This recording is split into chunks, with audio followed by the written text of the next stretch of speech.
तो गाइस क्या हाल चाल। तो सबसे पहले thanks for all your support. पर चैनल पर अभी भी काफ़ी कम व्यू आ रहे हैं, तो मैंने भी सोचा है स्किप करूं। तो कमेंट में ज़रूर बताना मैं कहां से स्किप करूं, क्योंकि मुझे पता है मैं वो नहीं दे पा रहा आपको वीडियोस में जो आपको देखना है। तो चलो शुरू करते हैं वीडियो को। तो एपिसोड की शुरुआत होती है एपिसोड के नाम से, जहां मार्गरेट लूफी को देख रही होती है। लूफी अपने पट्टियां हटाते हुए कहता है कि सॉरी, मैं तुम्हारा शुक्रिया अदा नहीं कर सकता इस वक्त, क्योंकि मुझे यहाँ से जाना होगा अभी। और वो जाने लग जाता है। तभी मार्गरेट सोचती है कि सभी मैन तो मिस्टीरियस होते हैं। उसके हाथ लंबे होते हैं और वो एकदम से मोटे भी हो जाते हैं, और उनके पैरों के बीच में तो तभी लूफी इधर से आ जाता है और कहता है, मुझे कहना तो नहीं चाहिए पर मैं तुम्हारी मदद चाहता हूँ, क्या तुम इसे उतारने में मेरी मदद करोगे? मार्गरेट कहती है, क्या वो तुम्हारे फैमिली जूल्स? कहता नहीं, वो नहीं, ये फ्लावर हैं। अगर मैं ऐसे अपने दोस्तों के पास जाऊंगा तो वो सब मुझ पर हंसेंगे। मार्गरेट कहती है, वैसे तो ये तुम पर अच्छा लग रहा है, फिर भी मैं तुम्हारे लिए कर देती हूँ। और वो उसे पहना देती है दूसरे कपड़े। लूफी पहनते हुए काफ़ी खुश हो रहा होता है। मार्गरेट कहती है कि सभी मैन तो काफ़ी स्ट्रेंज है। लूफी कहता है, हाँ ऐसा कह सकते हो तुम। और तभी वो लूफी जाते हुए कहता है, मैं तब तक रिलैक्स नहीं फील कर सकता जब तक मैं अपने दोस्तों को नहीं ढूंढ लूँ। मार्गरेट कहती है, क्या सच सभी आदमी जल्दबाजी में रहते हैं? लूफी रुकता है और कहता है, जब तक बाकी सब ठीक है ये मैं जांच नहीं लेता तब तक मैं नहीं रिलैक्स हो सकता, और जब तक वो जिंदा है तब तक मैं हम लोग लड़ते रहेंगे। और वो अपने पुराने पलों को याद कर रहा होता है कि कैसे वो मार खा के यहाँ तक पहुँचा है, और कहता है कि मैं उन सभी को सरपास कर दूंगा अपने ताकत के मामले में। और अपने हाथों पर चलने लग जाता है और कहता है कि मैं यहाँ से साबरमती आर्क तक हाथों के बल ही जाऊंगा, ताकि मैं उन सबसे स्ट्रांग बन सकूं। लूफी रुकता है और कहता है, क्या तुम मुझे शिप दे सकती हो? मार्गरेट कहती है कि तुम तो सच में जल्दबाजी में हो। तभी लूफी चिल्लाता है, क्या इस आइलैंड पर कोई भी शिप नहीं है? मार्गरेट कहती है कि हाँ, ये चारों साइड से सी किंग, जो कि डायनासोर जैसे दिखने वाले हैं, उनसे घिरा हुआ है, इसीलिए कोई सोल्जर और कोई भी पायरेट शिप यहाँ नहीं आती। और कभी आता भी है गलती से तो वहाँ पे उनकी लाशें ही आती हैं। और तो और जो पायरेट्स एम्परर के पास शिप है यूडा, उसको 2 जाइंट पॉइजन स्नेक से खींचा जाता है, और वो अकेला शिप है अमेजोन लिली पर। लूफी नीचे गिर जाता है, कहता है अब मैं क्या करूं? अब लगता है मुझे यहाँ पर लकड़ी का पैडल बनाकर ही पैडल मारते हुए शिप को ले जाना पड़ेगा। तभी लूफी खड़ा होता है, कहता हाँ ऐसा कर सकते हैं।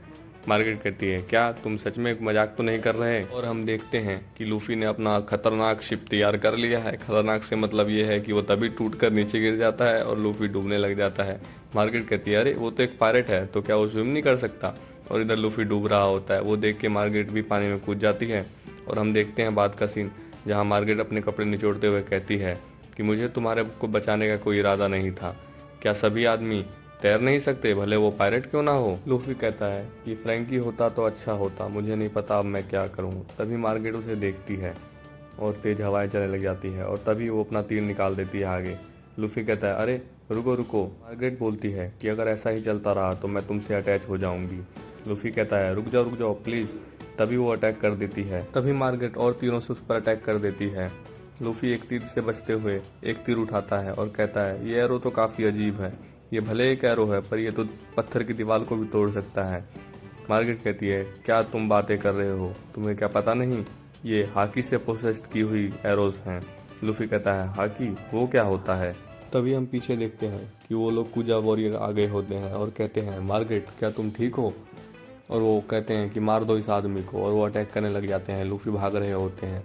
स्वीट पी बोलती है कि सॉरी फॉर लेट मार्गरेट, पर हमें इसे जल्दी मारना होगा क्योंकि पायरेट एम्परर आ चुकी है। और तभी हमारा सीन शिफ्ट होता है शिप के ऊपर, और हम देखते हैं एक साइड नेवी और एक साइड कुजा वॉरियर को। उसमें से एक बोलती है कि तुम्हारे अंदर तो सच में पावर है, क्योंकि तुमने अपने शिप को सी किंग से भरे हुए वाटर के अंदर एंकर डालकर रोक रखा है। ऑफिसर बोलता है, हाँ इनफैक्ट हमारे ऊपर तो कुछ देर पहले ही अटैक हुआ है।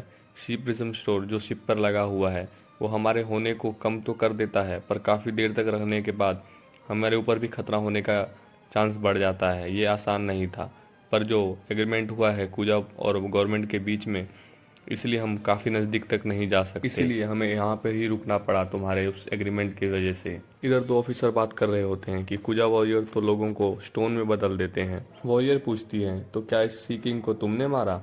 ऑफिसर कहता है कि ग्रैंड लाइन में सी किंग दिखना काफ़ी रेयर है, पर इस काल्म बेल्ट वाटर के अंदर तो ये सब भर भर के अवेलेबल है। और तभी हमें एक फ्लैशबैक का सीन दिखाया जाता है, जहाँ मरीन जा रही होती है और कुछ ऑफिसर दूरबीन से चेक कर रहे होते हैं। तभी एक ऑफिसर पूछता है, क्या कूजा शिप दिखी? सोल्जर कहते हैं, अभी तक नहीं वाइस एडमिरल, और हमें पता चलता है कि ये वाइस एडमिरल है और कहता है अब हमें कितनी देर और तक वेट करना पड़ेगा कूजा शिप के लिए। और तभी हमें दिखता है कि पानी के अंदर से एक सी किंग आ रहा होता है बाहर की तरफ, और वो अचानक से निकलता है शिप के बगल में से। सोल्जर सभी डर जाते हैं और फायर कर देते हैं सी किंग के ऊपर, पर उस फायर का कोई असर नहीं हो रहा था। सोल्जर ये देखकर काफ़ी डर जाते हैं। सी किंग फिर से पानी में कूद जाता है और सोल्जर कहते हैं कि अगर हमने जल्दी ही कुछ नहीं किया तो हमारा शिप टुकड़ों टुकड़ों में होकर डूब जाएगा। और तभी सी किंग फिर से बाहर निकल जाता है और चिल्लाने लग जाता है, बहुत ज़ोर से रोर करने लग जाता है, और वो मुंह खोलकर शिप को खाने के लिए आगे चला जाता है। सभी देख के डर जाते हैं और कहते हैं ये तो पूरा शिप को खाने वाला है। तभी आवाज़ आती है कि हमारा स्वागत करने वाला ये सी किंग है, कूजा शिप नहीं।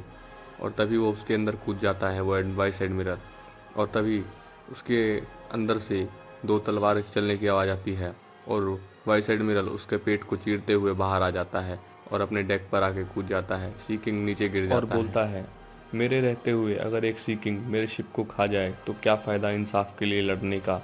और सभी सोल्जर खुश हो जाते हैं। तभी सीन वापस आता है और वो पूछती है, ये कट, क्या तुमने इसे अंदर से काटा? वो कहता है कि मैं यहाँ पर सी किंग को मारने नहीं आया था, मेरा को यहाँ पर बिजनेस है जो मैं करके यहाँ से जल्द ही चला जाऊँगा। कहती है वो कि हाँ, पर तुम काफ़ी स्किल्ड हो। वो कहती है कि अगर तुम आ ही गए हो वापस तो मैं हूँ वाइस एडमिरल मोमोंगा। और चिल्लाता है, warlord of the sea, pirate emperor Boa Hancock, सामने आओ। वहाँ की वॉरियर बोलती है, सॉरी पर पायरेट एम्परर स्नेक प्रिंसेस नहीं आने वाली। उसने अपना जवाब भेजा है कि उसने कहा है कि तुम लोग काफ़ी अजीब प्राणी हो, हमने बहुत दिनों से कोई जिंदा आदमी नहीं देखा और हम हर बार बच जाते हैं जब हम अपना झंडा फहराते हैं। मोमोंगा बोलता है, मैं कहना तो नहीं चाहता पर यह काफ़ी सीरियस सिचुएशन है। ये देखो न्यूज़पेपर, डेट और टाइम तय हो चुका है पब्लिक एजुकेशन के लिए, जो कि Portgas D second division commander of white beard pirates के लिए है। अब यहाँ से वापस जाने का कोई रास्ता नहीं, इसलिए वर्ल्ड गवर्नमेंट ने ऑर्डर दिया है कि सभी सातों वॉरलॉर्ड को एक साथ असेंबल होना पड़ेगा और जो आने से मना करेगा उसका ये वॉरलॉर्ड का टाइटल ले लिया जाएगा। और अगर ऐसा होता है तो तुम लोग एक आम पायरेट की तरह ही ट्रीट किए जाओगे। अगर तुम चाहते हो तो ऐसा कर सकते हो। और चिल्ला के बोलता है, क्या तुम सुन रही हो बुआ हैंकॉक? और तभी हमें आवाज़ आती है पैरों की चलने की और सभी देखते हैं कि कोई अंदर से आ रहा है। तभी दरवाज़ा खुलता है और एक बिल्ली उसके रास्ते में आ जाती है। बुआ हैंकॉक चलते हुए आती है और कहती है कि किसने इस बिल्ली को मेरे रास्ते में रखा, और उसे ज़ोर से एक लात मारती है। और सभी देख के डर घबरा जाते हैं कि ये क्या, इसने तो एक प्यारी सी बिल्ली को मार दिया। और जिसकी बिल्ली होती है वो माफ़ी मांगने लग जाती है। मोमोंगा बोलता है कि आखिर तुम बाहर आ ही गई। बुआ आगे बढ़ती है और अपने शिप के सांप के ऊपर खड़ी हो जाती है और दूसरी तरफ इशारा करती है। उसका सांप वॉरशिप की तरफ उसे लेके जाने लग जाता है धीरे धीरे। और मोमोंगा इधर बोलता है अपने आदमियों से कि चौकन्ने रहना। सभी कहते हैं ठीक है सर, और वो सभी ऑफिसर अपने अपने बंदूकों को तैयार कर लेते हैं और कहते हैं कि हमें पता है ये कितना ताकतवर होगी। और तभी बुआ का एक झलक दिखता है जिसमें उसके अलग अलग सीन दिखाए जाते हैं और बाकी सभी ऑफिसर ये देखकर कहते हैं, अरे ये तो काफ़ी खतरनाक है, इसलिए तो most beautiful woman in the world है। और उस नब के मुंह से पानी निकलने लग जाता है। और सीन शिफ्ट होता है इधर लूफी के ऊपर, जहां लूफी भाग रहा होता है उनके अटैक से और कहता है कि यहाँ की लड़कियां तो काफ़ी खतरनाक है, इससे अच्छी तो नामी थी। और उसे याद आता है कि नामी ने उसे कैसे कैसे पीटा था। और फिर वो कहता है नहीं नहीं, यही ठीक है, नामी तो इससे भी ज़्यादा खतरनाक है। और बोलता है कि एक भी हिट हुआ इस एरो से तो मैं तो गया। और तभी लूफी कहता है बहुत हुआ, और अपने हाथों को लंबा करके पेड़ों से अपने आपको गुलेल की तरह उछाल देता है और पेड़ों के ऊपर ऊपर कूदता हुआ भागने लग जाता है। सभी देख कर कहते हैं कि ये तो काफ़ी तेज हो गया एकदम से ही। और कहती हैं कि सभी हमको इन सबको जल्दी पकड़ना होगा और इसे मारना होगा, चलो हम अलग अलग होके ढूंढते हैं। और फिर हम देखते हैं कि लूफी चट्टान के ऊपर चढ़ता हुआ जा रहा होता है और कहता है कि ये शायद गलत रास्ता चुन लिया मैंने। और तभी एक वॉरियर उसे देख लेती है और उस पर एरो से अटैक कर देती है। एरो का अटैक उसके बगल में होता है और लूफी जो जंगलों के नीचे गिर जाता है। बाकी सब कहती हैं कि वो जंगलों के बीच में गिर गया, चलो उसे पकड़ते हैं और मार देते हैं। और फिर सिंह शिप वापस होता है वहीं शिप के ऊपर, जहां हम देखते हैं कि हमारे साथ साथ नेवी भी पायरेट एम्पर को देख रही होती है और एक पोस्टर आता है जहां पता लगता है कि वो अमेज़न लिली के एम्पर है, कैप्टन ऑफ द कूजा पायरेट है, वॉरलॉर्ड में से भी एक है। बोआ बोलती है कि मैं तुम्हारे साथ युद्ध में लड़ने नहीं जाऊंगी और एक और पोस्टर आता है। ये दूसरे नंबर की बहन है बोआ सेंडोसोरिया और ये तीसरे नंबर की बहन है बोआ मारीगोल्ड, मतलब कि सबसे छोटी। और बोलती है बोआ कि मैं अपना वॉरलॉर्ड का टाइटल रखना चाहूँगी, पर तुम्हारे शिप पर जो भी है वो मेरे हवाले कर दो। मोमोंगा चिल्लाता है, क्या बच्चों जैसी बातें कर रहे हो, तुम्हें क्या लगता है मैं तुम्हारी सारी डिमांड मांगूंगा? और इधर हम देखते हैं कि बाकी सोल्जर सच में वो सब ले आए हैं और कहते हैं कि मैं इस ब्यूटीफुल लेडीज के लिए तो कुछ भी करूँगा। मोमोंगा चिल्लाता है कि पागल, अपने होश में आओ, ये तुम क्या कर रहे हो?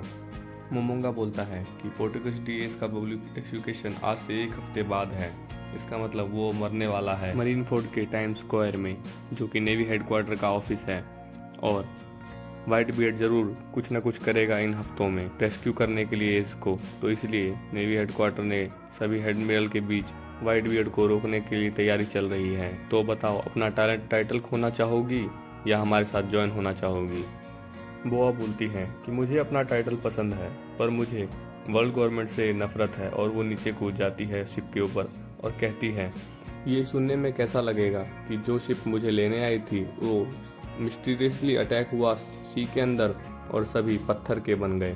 तभी मोमोंगा कहता है, अपने गार्ड डाउन मत करना, ये कुछ करने वाली है। सोल्जर काफ़ी डर जाते हैं। उसमें से एक बोलता है कि मैंने पहले भी सुना है कि कूजा पायरेट ने एक शिप पर अटैक किया था और वो बाद में सभी स्टोन के बन गए थे। और हमें वही सीन वापस दिखाया जाता है कि कैसे एक शिप पर कूजा पायरेट ने अटैक किया था और वहाँ के सभी लोग पत्थर में बन गए थे।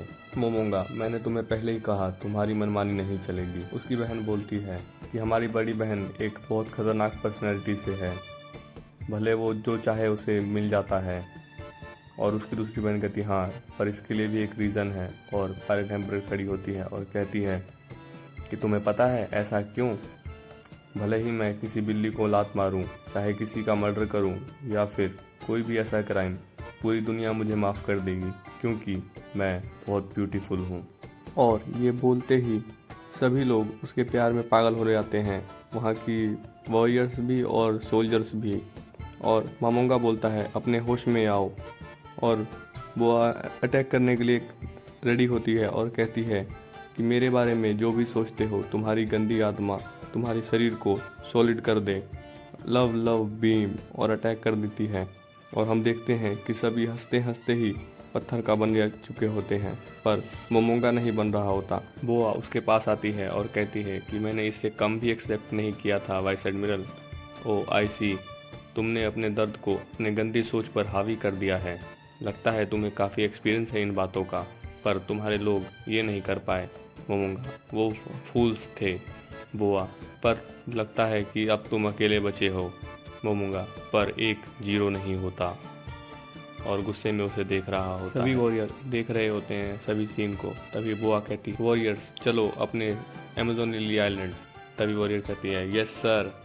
और वो सब निकल जाते हैं। मोमोंगा पीछे चिल्लाता है कि बोआ हैंकॉक, मैं यहाँ इंतज़ार करूँगा जब तक कर सकता हूँ। अगर तुम 2 दिन में वापस नहीं आई तो हमारे बीच का कॉन्ट्रैक्ट ख़त्म हो जाएगा। इधर बुआ जा रही होती है और बुआ पीछे मुड़ती है और कहती है, जो उखाड़ना है उखाड़ ले। और ये एपिसोड यहीं ख़त्म हो जाता। Thanks for all your support, see you soon.